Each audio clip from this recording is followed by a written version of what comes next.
Please welcome the film's writer, producer, and director, Rhyan LaMarr. Hi, Ryan. Hey, Ryan. Your parents did a great job naming you.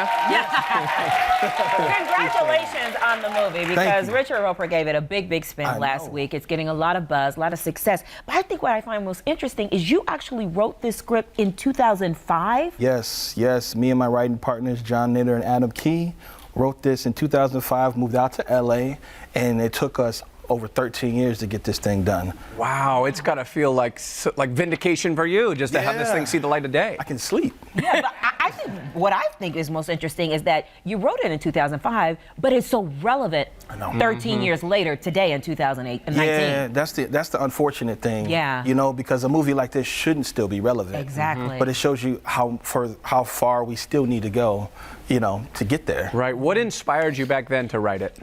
You know, in 2005, things were not looking good in Chicago. You know, I was having friends that were being accused of crimes. I have a best friend that's still incarcerated right now for a crime he didn't commit.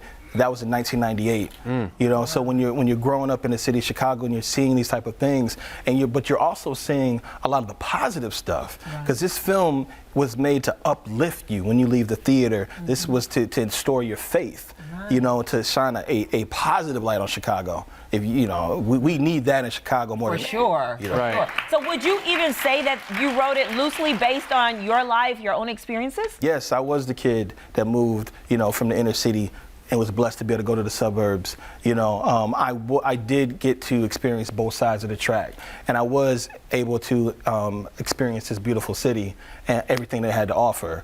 You know, and so when you come through that, and my writing partners being able to experience that, we were able to really, you know, showcase everything that Chicago has to offer. Yeah, set up the premise a little bit more. I know we talked about it, but give us a little bit more detail. Well, you know that kid that played by Brashear Gray, you know, from New Edition and Empire, you know, moving to the suburbs, moving to Winnetka, of all places. Michael T. Williamson, you know, he gets a promotion that he's been waiting for, and literally that same day, you know, Brashear's character gets into a tussle with that bully. Right, the next day, that bully shows up missing. He winds up dead, and he is accused of that murder. And it shows, like, not only is this trial the biggest trial in Chicago, but it brings up a very important thing that we're seeing now in America, the court of public opinion. So he's already guilty before he's even gone to trial. We see that in everyday news every day. And so it really turns the mirror on everybody to show not only the things that we're faced with on a daily basis, but how we're going to get that conversation out and get to the crux of everything, so that we can be a part of the solution and possibly change America. Right. You got a lot of local people in the movie. Yes. Yeah. Yes.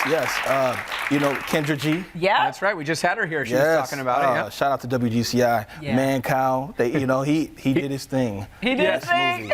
He did his thing, and people are going to be really surprised at Man Cow in this film, and Kendra. Harry Lennox, a Chicago native. Oh yeah, we love Harry. You know, yes. LaRoyce Hawkins. You know. Oh yeah. Yes. John Seda. You know, we had a lot of Chicago. Lyric Ross really came through and really blessed this project. I feel like I want to know a little bit more about you. How long have you been in the film business, and how did you even get your start? You know, there's a teacher named Mr. Wonderlick who put a camera in my hand at Maney's High School in 2001. So I didn't come out the womb, you know, like I want to be a filmmaker. Yeah. You know, put that in my hand after basketball I stopped growing. So I wasn't gonna be, you know, LeBron James, and you know, and I just fell in love with film. Yeah. And then, you know, right after I fell in love with film, a beautiful man by the name of Bernie Mac really blessed me at a very young age in my life and showed me how charismatic and how humble you can be at a very high level, and I never forgot that. He gave me my first job. Yeah.